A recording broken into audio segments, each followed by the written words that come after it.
Now, the 3rd of July, 1988, was a black day in the history of aviation.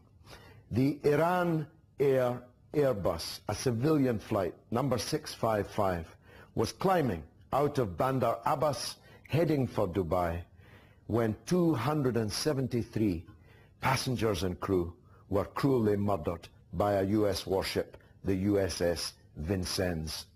The commander later lied that he'd thought it was a warplane diving towards him, when in fact it was a civilian airliner climbing away from him. The United States has never apologized, never accepted responsibility. All these people, including 66 children, most of them from Iran, but also from several other countries, all entirely innocent civilian airline passengers, were fished from their watery grave in the Gulf by a huge flotilla of Iranian boats for many days afterwards. It was an act of piracy, an act of brigandry. It was an act of mass murder. So remember it the next time you hear the United States lecturing others about terrorism.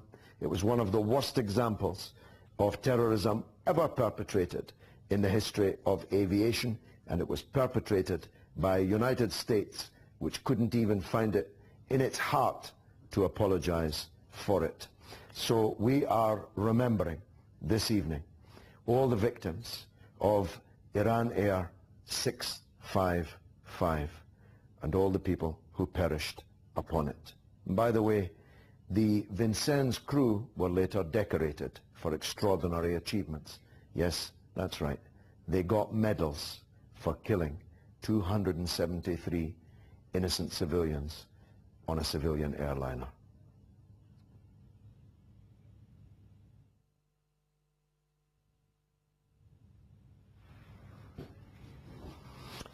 Well, it was a great crime, but you won't be reading very much about it.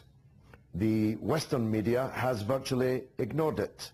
It was, as I said, one of the worst crimes in aviation history. And you might like to bear in mind that the compensation for the victims of the great crime that occurred at Lockerbie was counted in the billions. The United States never actually accepted responsibility, has never apologized, and was forced by the International Court to make an ex gratia payment of a pitiful nature to the families of those left behind. As I say, 66 of these victims were small children who thought they were flying on a vacation to Dubai and ended up in the Gulf dead as a result of these heroes in the United States Navy who were later decorated by their government. George Bush Sr., the vice president at the time, said, and I quote, "I never apologize for the United States. I don't care what the facts are." Well, at least he was telling the truth. Well, we're remembering that as we talk about terrorism, as Hezbollah gets put on the British terror list. That's the Lebanese National Resistance, which numbers cabinet ministers, members of parliament, social workers, educationalists. They're apparently terrorists, according to the British government.